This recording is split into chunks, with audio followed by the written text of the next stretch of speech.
तो कैसे हो। आज हम कक्षा 12 आरोह भाग 2 का 8वां पाठ पढ़ने जा रहे हैं। गोस्वामी तुलसीदास। 7 पाठ हम पढ़ चुके हैं। आज हम 8वां पाठ पढ़ेंगे। पाठ का नाम है गोस्वामी तुलसीदास। गोस्वामी तुलसीदास जी का यहाँ पे चौपाई यहाँ दी गई है, तो वो आज हम यहाँ पे पढ़ेंगे। छंद है, कविता है, चौपाई है, यहाँ पे तुलसीदास जी के हम पढ़ेंगे। तो तुलसीदास जी का जीवन परिचय हम देखते हैं। निराला का, तुलसीदास का, सूरदास जी का, इनका जीवन परिचय जरूर पूछा जाता है, तो ये आप याद कर लेना। जन्म सन 1532 में बांदा उत्तर प्रदेश जिले के राजापुर गांव में माना जाता है।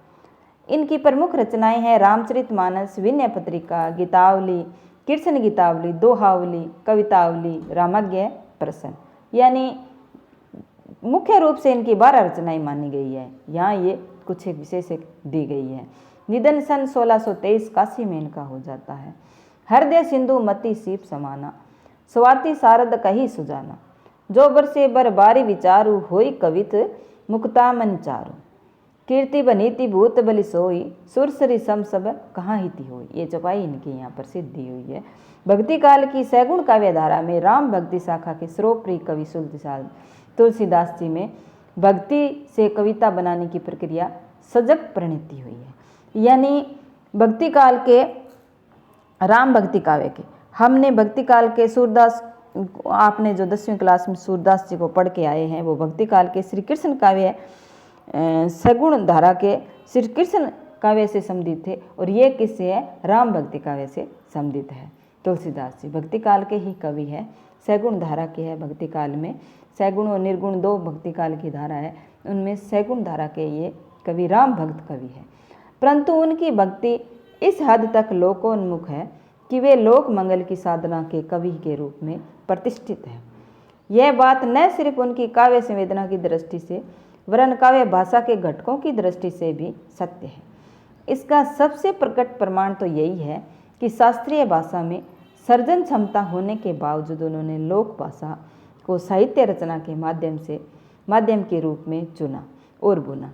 जिस प्रकार उनमें भक्त और रचनाकार का द्वंद्व है, उसी प्रकार शस्त्र व लोक का द्वंद्व है। जिसमें संवेदना की दृष्टि से लोक की ओर वे झुके हैं, तो शिल्पगत मर्यादा की दृष्टि से वे शास्त्र की ओर, शास्त्रीयता को लोक ग्रह तथा लोक ग्रहित को शास्त्रीय बनाने की उभयमुखी प्रक्रिया उनके यहाँ चलती है। यह तत्व उन्हें विद्वानों तथा जन सामान्य से में समान रूप से लोकप्रिय बनाता है। उनकी एक अन्य विशेषता है कि वे दार्शनिक और लौकिक स्तर के नाना द्वंद्वों के चित्रण और उनके समन्वय के कवि हैं।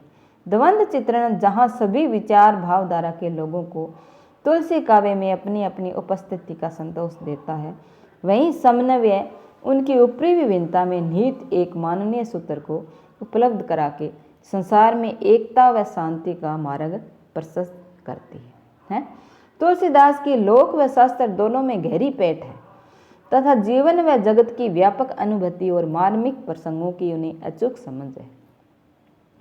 यह विशेषता उन्हें महाकवि बनाती है और इसी से प्रकृति व जीवन के विविध भावपूर्ण चित्रण से उनका रचना संसार समृद्ध है।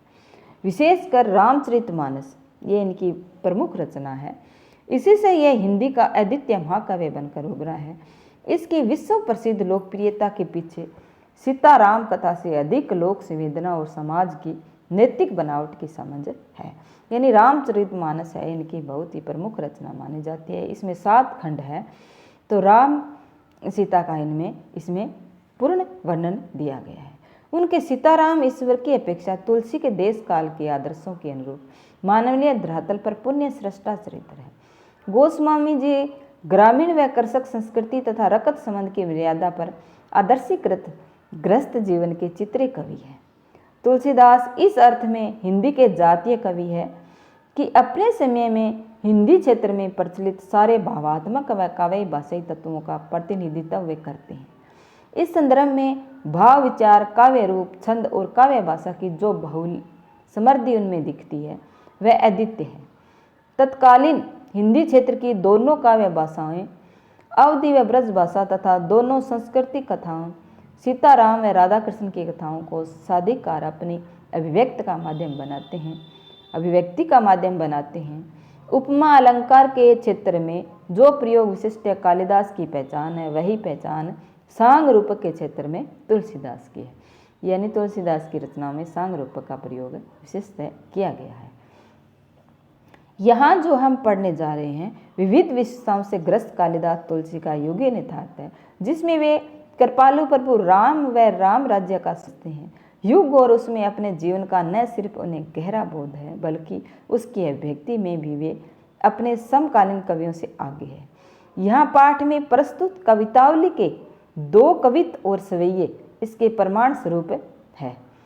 पहले छंद किस भी किसान, पहला छंद कौन सा है? किस भी किसान में उन्होंने दिखलाया है कि संसार के अच्छे बुरे समस्त लीला प्रबंधों का आधार पेट की आग का दारुण व गहन यथार्थ है, जिसका समाधान वे राग रूपी घनश्याम यानी मेघ के कृपा जल में देखते हैं। इस प्रकार उनकी राम भक्ति पेट की आग बुझाने वाली यानी जीवन के यथार्थ संकटों का समाधान करने वाली है, साथ ही जीवन बाह्य आध्यात्मिक मुक्ति देने वाले भी है।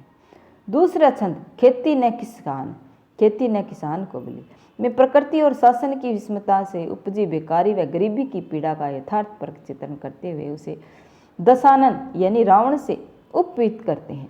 तीसरे छंद में दूत कहो या अवधूत कहो, ऐसा तीसरा छंद है, में भक्ति की गहनता और साधनता में उपजे भक्त हृदय के आत्मविश्वास का सजीव चित्रण है, जिससे समाज में व्याप्त जात पात और धर्म के विभेद दुर्ग्रहों के तिरस्कार का साहस पैदा होता है। इस प्रकार राम भक्ति की रचनात्मक भूमिका का संकेत यहाँ है, जो आज के भेद भाव मूलक सामाजिक राजनीतिक माहौल में अधिक प्रासंगिक है। रामचरित के लंका कांड से ग्रहित लक्ष्मण के शक्ति बाण लगने का प्रसंग कवि की मार्मिक स्थलों की पहचान का एक श्रेष्ठ नमूना है। भाई के शोक में विगलित राम का विलाप धीरे धीरे प्रलाप में बदल जाता है, जिसमें लक्ष्मण के प्रति राम के अंतर में छिपे प्रेम के कई कोण सहसा अनावृत हो जाते हैं। यहाँ प्रसंग ईश्वरीय राम का पूरी तरह से मानवीकरण देता है, जिसे पाठक का काव्य मर्म से सीधे जुड़ा होता है और वह भक्त तुलसी के भीतर से कवि तुलसी के उभर आने और प्रसंग पर उसके छा जाने की अनुभूति करता है। इस घने शोक परिवेश में हनुमान का संजीवनी लेकर आ जाना कवि को करुण रस के बीच वीर रस के हृदय के रूप में दिखाई देता है। यानी करुण रस, करुणा रूपी ये छंद चल रहे हैं चौपाइयाँ, तो उसी में ही हनुमान जी अपनी वीरता दिखाते हैं, तो वीर रस के युद्ध के रूप में दिखाई दिया है। उपमा अद्भुत है और काव्यागत करुण प्रसंग को जीवन में मंगल विकास की ओर ले जाती है। तो हम यहाँ पर इनकी तुलसीदास जी की कवितावली से ये लिया गया है। कवितावली इनकी एक रचना है, इसमें उत्तरकांड से ये प्रसंग लिए गए हैं, तो ये हम यहाँ पे पढ़ेंगे हैं। छंद है ये, तो अपने ये इसका भावार्थ यहाँ पे देख ही लिया है। तो पहला कौन सा है कि यहाँ पहला कवित सवैया छंद जो दिया गया है, किस भी किसान कवित और एक सवैया, इसके प्रमाण स्वरूप पहले छंद है किस भी किसान में है। किस भी किसान पहला दिया गया है यहाँ कवि, ये किससे लिया गया है? कवितावली से लिया गया है। तो ये हम यहाँ पढ़ रहे हैं। किस भी किसान कुल बन के भिखारी बाट, चक्कर चपल नट चोर चार चेट की, पेट को पड़त गुन गडत चढ़त गिरी, पेट को पड़त गुन गडत चढ़त गिरी, अटत गहन गन अहन अकेट की, ऊंचे नीचे कर धर्म अधर्म करी, पेट ही को पच थपे बेचत बेटा बेट की, तुलसी बुझाई एक राम गन श्याम ही थे, आगे बढ़ वागी है बड़ी है आगे पेट की। यानी पेट की आग के बारे में यहाँ बताया गया है, भूख के बारे में बताया गया है। ये आरोह से संकलित है, ये आपको पता ही है। वह कवि कहते हैं कि मजदूर, किसान, व्यापारी, भिखार, भाट, नौकर, चंचल, कुशल अभिनेता, चोर तथा दूत, बाजीगर सभी पेट भरने में लगे हुए हैं। किसी भी किसान कुल बनने का भिखारी बाट, चाकर चपल चट नोट नट चोर चार चेट की, पेट को बढ़त गुन गट तक चढ़त गिरी, अट तक गहन गन अहन अखेट की, सभी अपने पेट के लिए भाग रहे हैं, पेट के लिए कमाने में लगे हुए हैं। लोग पेट भरने के लिए ही पढ़ाई करते हैं तथा अनेक विधाओं और कलाओं को अनेक विधाओं और कलाओं को सीख रहे हैं। पेट को पढ़त, पेट के लिए पढ़ रहे हैं। गुण गढ़त चढ़त गिर, है नहीं, गुण यानी विधाओं को सीख रहे हैं। कोई जीविका की खोज में पहाड़ी पर चढ़ रहे हैं। चढ़त गिरी, गिरी माने पहाड़ी। कोई है वो जीविका की खोज में पहाड़ी पर चढ़ रहे हैं, पहाड़ों पर चढ़ चढ़ कर कुछ अपना जीवन यापन कर रहे हैं। तो कोई दिन भर शिकार की तलाश में घने जंगल में भटक रहा है। अटत गहन गन अहन अकेट की, अकेट शिकार के लिए जंगल में भटक रहा है। पेट भरने के लिए लोग उचित अनुचित काम कर रहे हैं। ऊंचे नीचे कर्म धर्म अधर्म करी, धर्म अधर्म कर रहे हैं। पेट भरने के लिए लोग हैं वो उचित व अनुचित सभी काम कर रहे हैं। कुछ तो मजदूरी में अपने बेटा बेटियों को भी बेच देते हैं, यानी भूखमरी आ जाती हैं और उनको भूख पेट भरने के लिए अगर बच्चों के बदले भी पैसे मिलते हैं तो वो अपने बच्चों को ही बेच देते हैं। तुलसी बुझाई एक राम घनश्यामी ते आगे बढ़ बागी बड़ी है आगी पेट की, यानी तुलसीदास कहते हैं कि पेट की यह आग यानी भूख समुद्र में लगने वाली आग से भी अधिक भयंकर होती है। बड़वागीते किसे कहते हैं? समुद्र में लगने वाली आग, यानी अग्नि है वो 3 प्रकार की होती है। एक तो पेट में लगने वाली आग होती है, एक समुद्र में लगने वाली आग होती है और एक जंगल में लगने वाली आग होती है। तो इन सब में से भयंकर आग है वो पेट की आग को बताया गया है कि भूख एक ऐसी ही चीज़ होती है जिसे भरने के लिए व्यक्ति ऊंच नीच धर्म अधर्म कुछ भी काम कर सकता है, यहाँ तक कि अपने बच्चों को भी भूख के लिए वो बेच सकता है।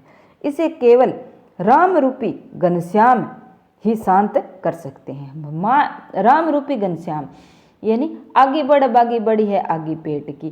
तुलसी बुझाई एक राम घनश्याम ही थे, यानी राम घनश्याम यहाँ पे किसके लिए किया गया है?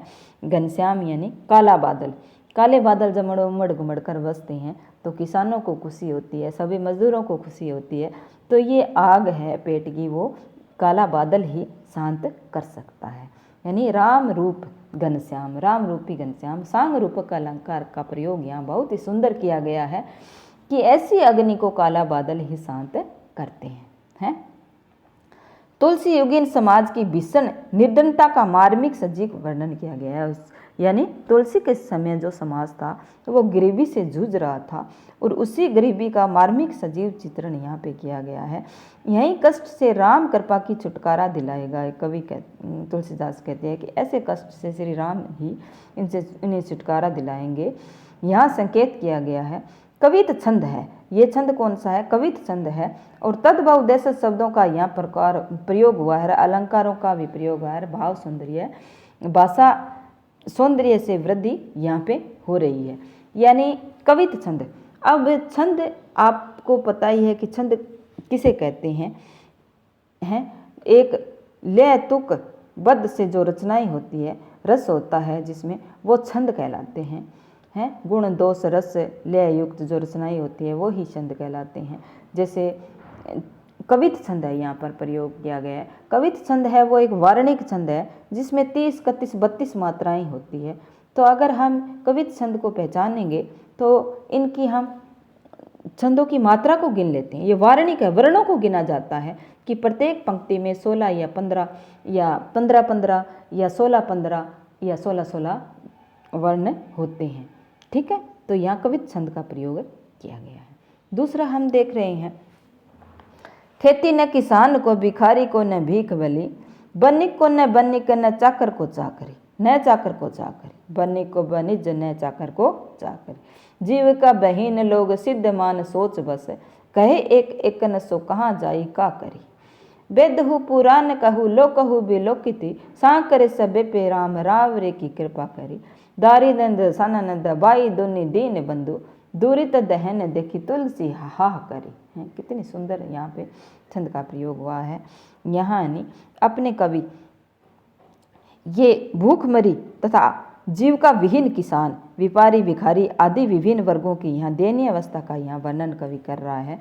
अपने युग की गरीबी तथा भूखमरी का वर्णन करते हुए गोस्वामी तुलसीदास जी ने कहा है कि किसानों को खेती करने की सुविधा तथा साधन प्राप्त नहीं है। है।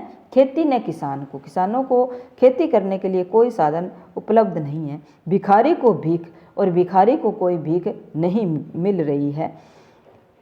भिखारी को भीख तथा दान नहीं मिल रहा है। व्यापारी का व्यापार ठीक तरह से नहीं चल रहा है। बनिक को बनिज, बनिज माने व्यापार, व्यापारी का कोई व्यापार ढंग से नहीं चल रहा है, व्यवहार ठीक तरह से नहीं चल रहा है। नौकरी पेशा लोगों को नौकरी नहीं मिल रही, न चाकर को चाकरी, चाकरी मानी नौकरी, नौकरी पेशा वाले लोगों को नौकरी नहीं मिल रही है।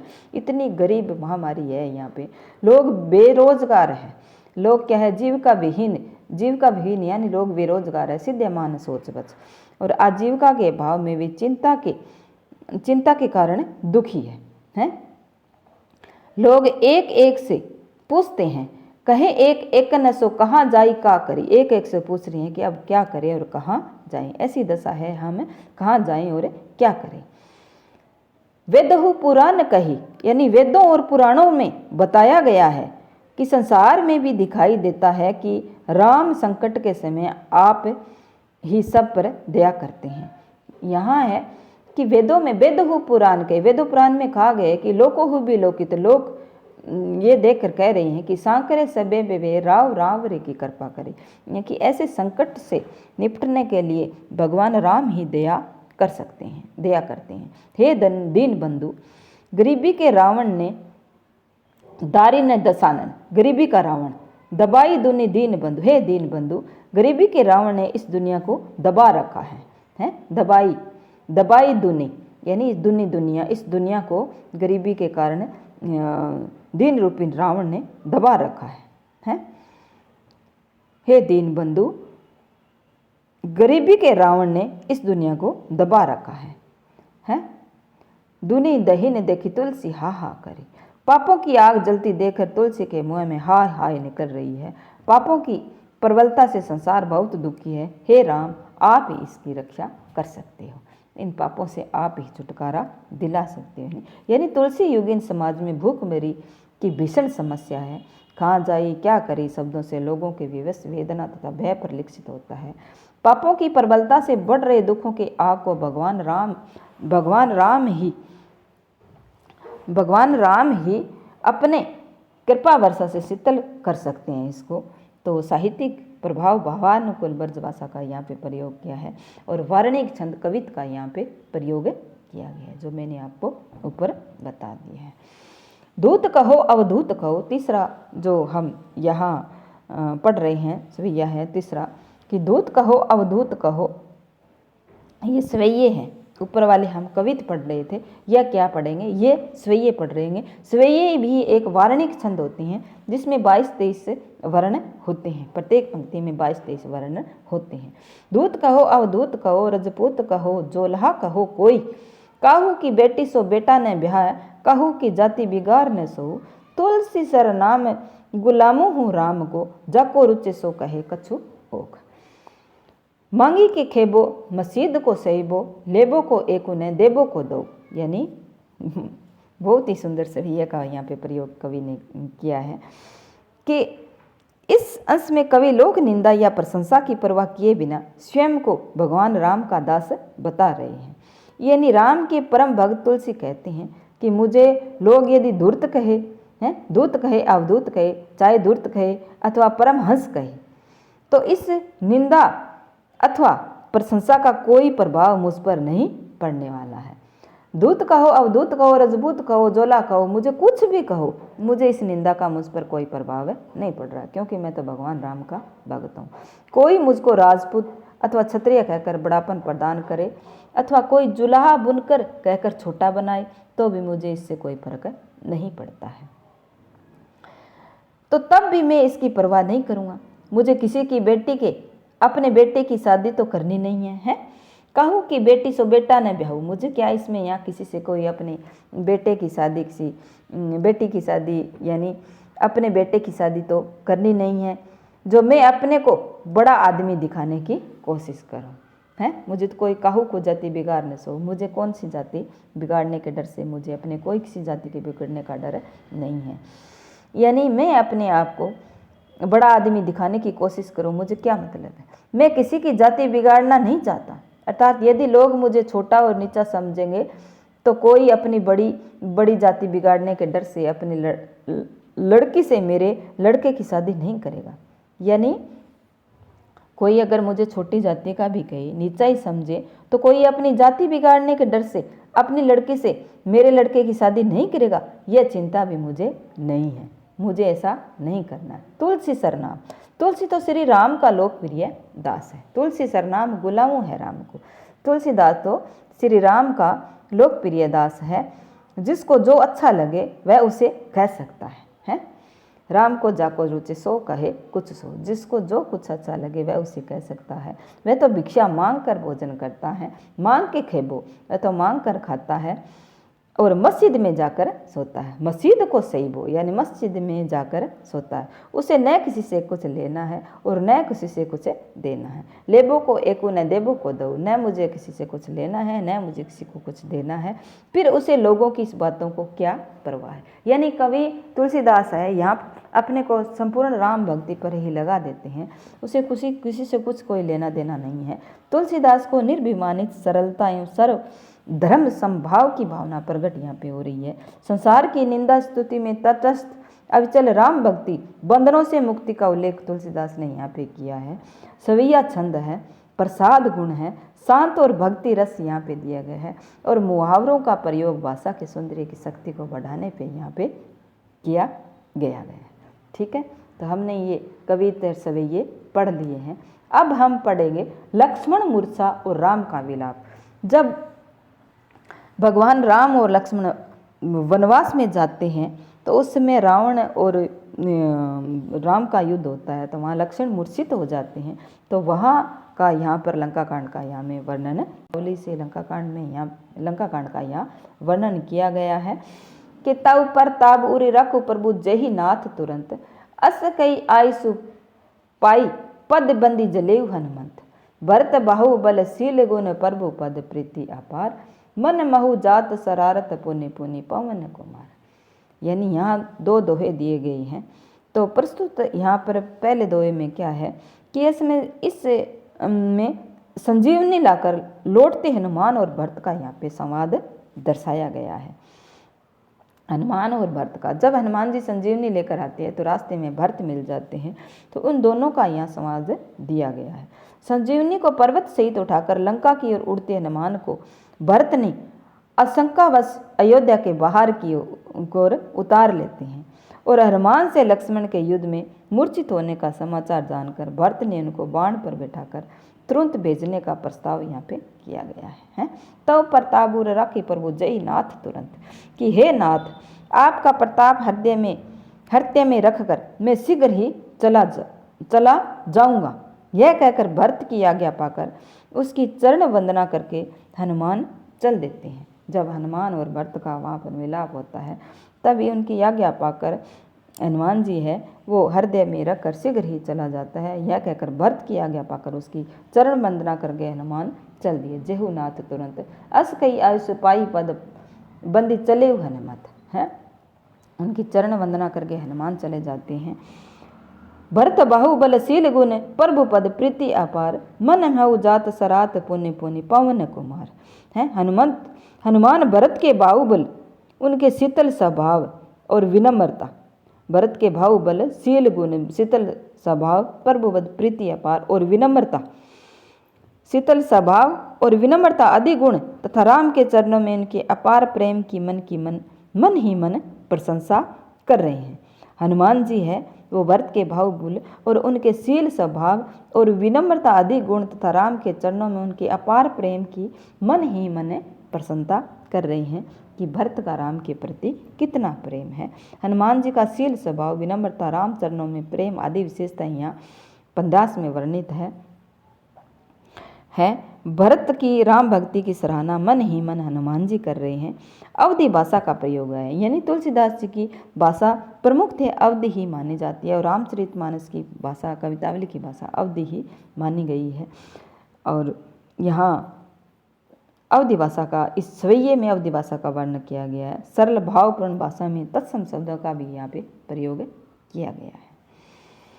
उआ राम लक्ष्मणी निहारी, बोले बचन मनुज अनुसारी, अर्ध राति गई कपि नहीं आयु, राम उठाई अनुज उर लाए।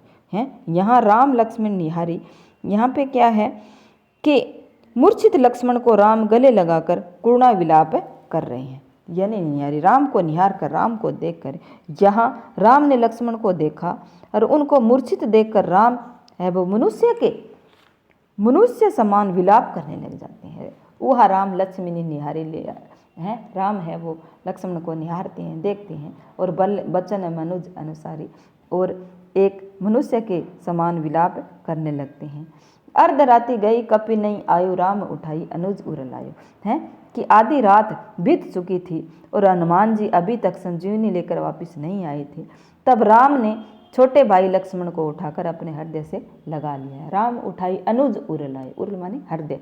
राम अपने छोटे भाई अनुज लक्ष्मण को उठाकर अपने हृदय से लगा लेते हैं कि आधी रात बीत चुकी है, अभी तक हनुमान जी है वो संजीवनी बूटी नहीं लेके आए हैं।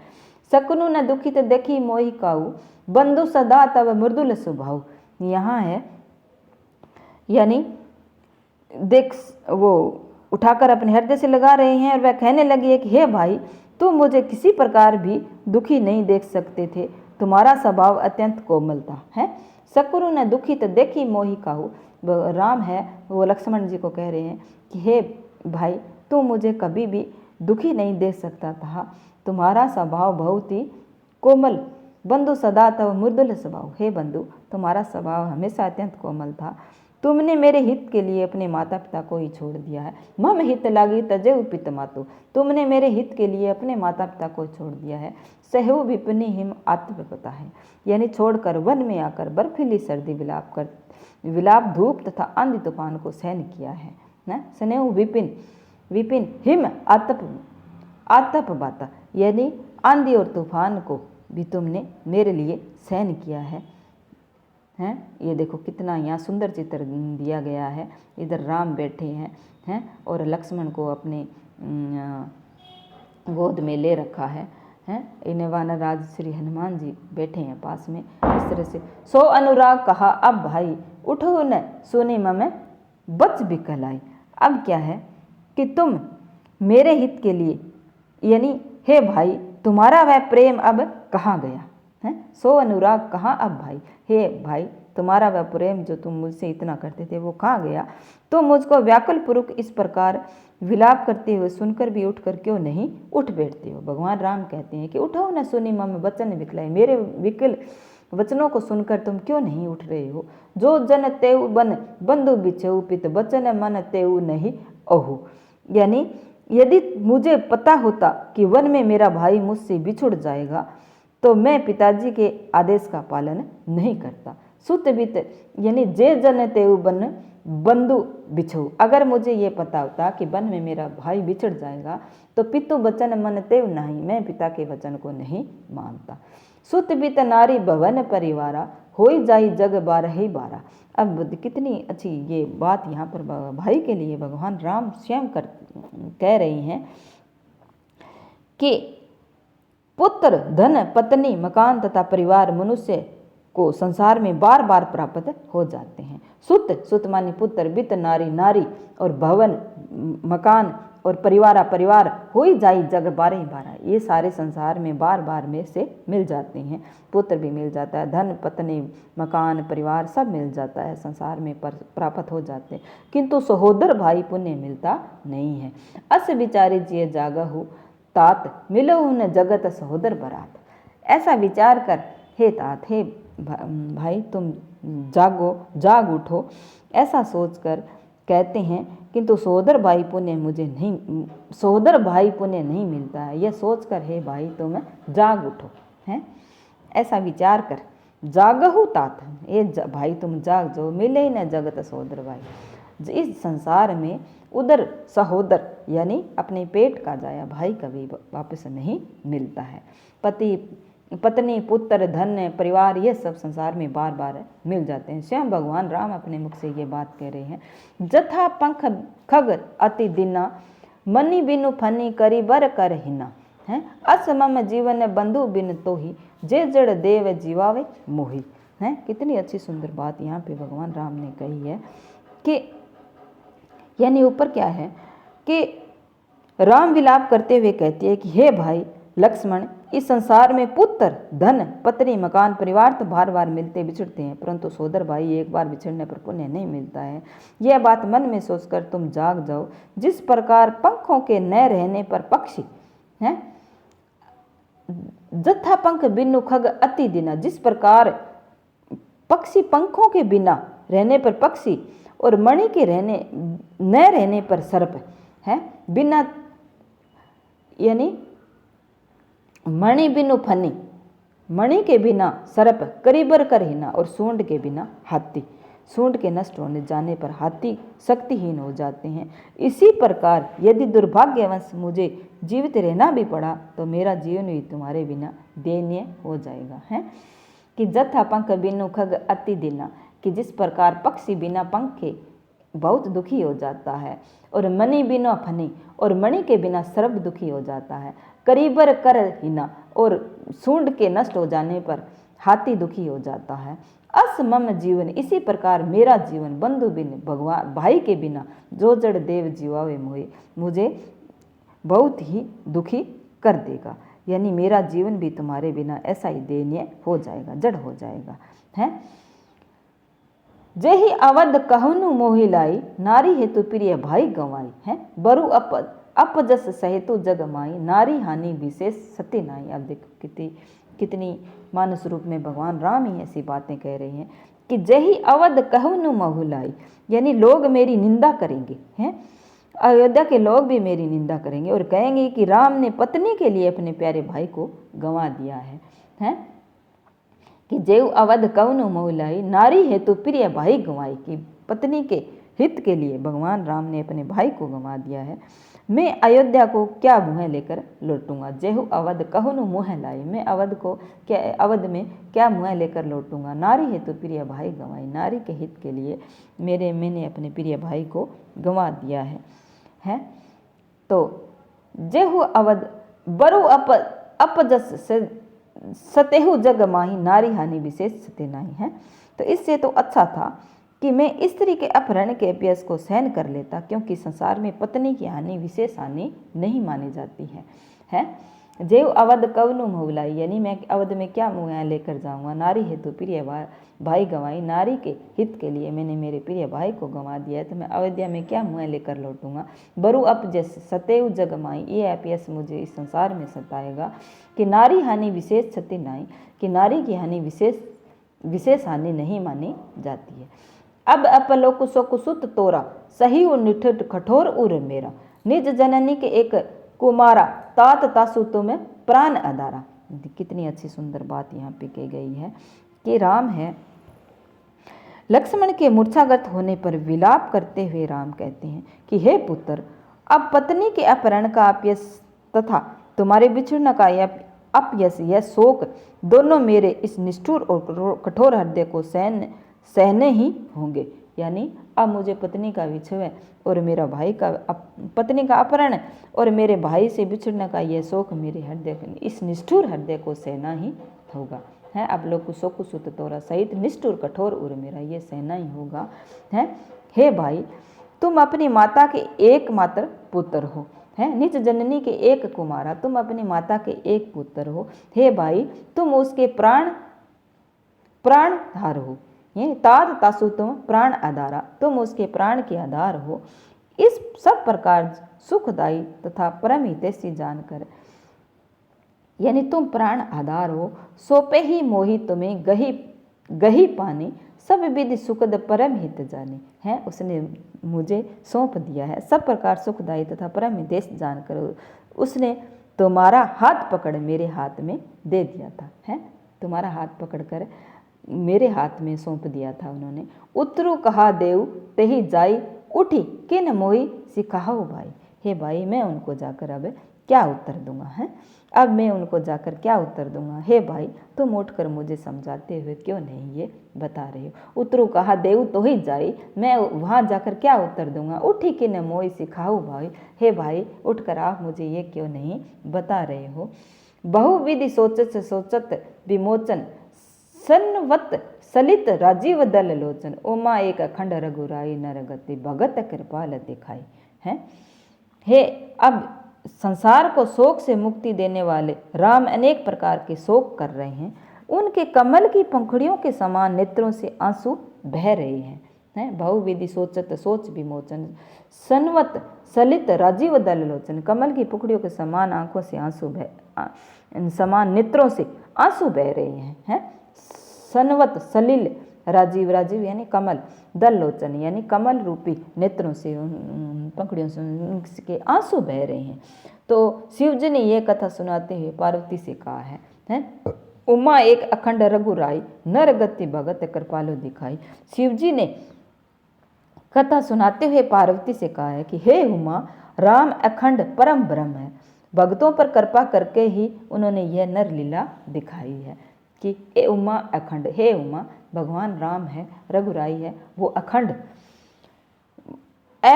परम ब्रह्मा है, नर गति भगत कृपालु दिखाई, और भक्तों पर कृपा करके उन्होंने यह नर लीला दिखाई है। शिव है वो पार्वती को ये कथा सुना रहे हैं, यानी राम द्वारा लक्ष्मण के गुणों का वर्णन हृदय से लगाना, उठने के लिए कहना, व्याकुल उलाप करुणा वर्ण करना, शोक सप्त राम का विलाप मरम स्पर्श यहाँ दिखाया गया है। और यहाँ पे राम की व्यथित मनोदशा का वर्णन किया गया है। उन्हें भाई लक्ष्मण के अभाव में संसार के सारे रिश्ते व्यर्थ प्रतीत हो रहे हैं। पत्नी पुत्र धन मकान परिवार की तुलना में भाई के प्रेम को अधिक महत्व राम ने यहाँ पे दिया है। यहाँ इसमें भाषा अवधि का प्रयोग किया गया है। मर्यादा पुरुषोत्तम राम एक सहृदय भाई की तरह करुण विलाप कर रहे हैं। मार्मिक युक्तियों द्वारा स्वामी तुलसीदास के करुण रस की सृष्टि यहाँ पे की गई है। अवधि भाषा करुण रस का प्रयोग किया गया है यहाँ पे। अब आगे वाला हम एक सोरठा पढ़ेंगे। यहाँ सोरठा यानी एक दोहे का उल्टा होता है। प्रभु पर लाप सुनिकान बिकल भय बानर निकर, यानी प्रभु पर लाप सुनिकान बिकल भय बानर निकर, आई गहु हनुमान जिमि करुणा में वीर रस। यानी यहाँ पे प्रभु राम के प्रताप को अपने कानों से सुनकर बानर दल व्याकुल हो उठता है। प्रभु प्रलाप सुनि कान बिकल भय बानर निकर, यानी प्रभु के प्रलाप को सुनकर बानर दल है वो व्याकुल हो उठता है। उसी समय हनुमान वहां पहुंचे और ऐसा प्रतीत हुआ जैसे करुण रस के साथ वीर रस आकर मिल गया। आइए गऊ हनुमान जिमि करुणा में वीर रस, यानी इतने में भगवान ये हनुमान जी वहाँ पहुँच जाते हैं जिसे करुण रस में वीर रस उत्पन्न हो गया हो, यानी वीरता दिखाते हुए भगवान ये हनुमान जी वहाँ पर आ जाते हैं।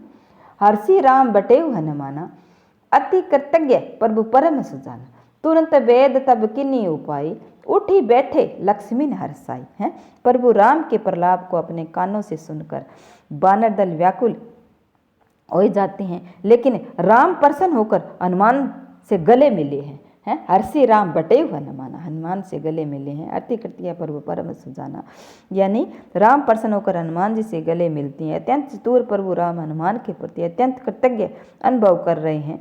तथा वेद्यराज सुसेन ने तुरंत वेद तब किन्नी उपाई, सुसेन तुरंत वेद ने एक सुसेन नाम का वेद्यराज वहाँ पर मौजूद है, तो वेद तब किन्नी उपाय करते हैं। सुसेन ने अब तुरंत ही मूर्छित लक्ष्मण को दवा दी है। उठी बैठे लक्ष्मण, और लक्ष्मण है वो संजीवनी है, वो घोट कर वेद्यराज सुसेन है वो मूर्छित लक्ष्मण को पिलाते हैं, और दवा पीते ही प्रसन्न होकर लक्ष्मण उठकर बैठ गए हैं। बैठे लक्ष्मण हर्षाई, हर्षित होकर लक्ष्मण बैठ जाते हैं।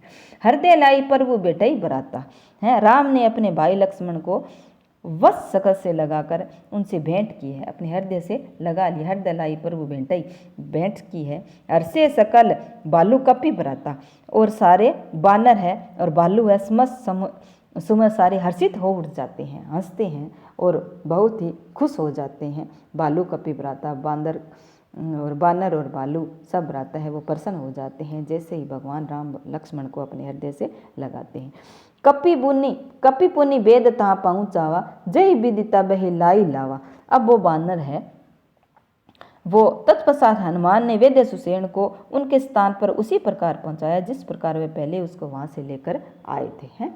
कपि यहाँ हनुमान जी के लिए आया है कि यह कपि पुनि यानी वापस वेद सुसेन को वहाँ पहुँचा देते हैं जहाँ विधि तभी ले आया, जहाँ से हनुमान जी उनको लेके आए थे। यह वृतांत दशानन ने सुने हुए, यह वृतांत जब रावण को ने सुना है तो अति विषाद पुण्य पुण्य सिर धुने, और उनको अति दुख होता है और अपने सिर को वो धुनते हैं, यानी सिर को मारते हैं।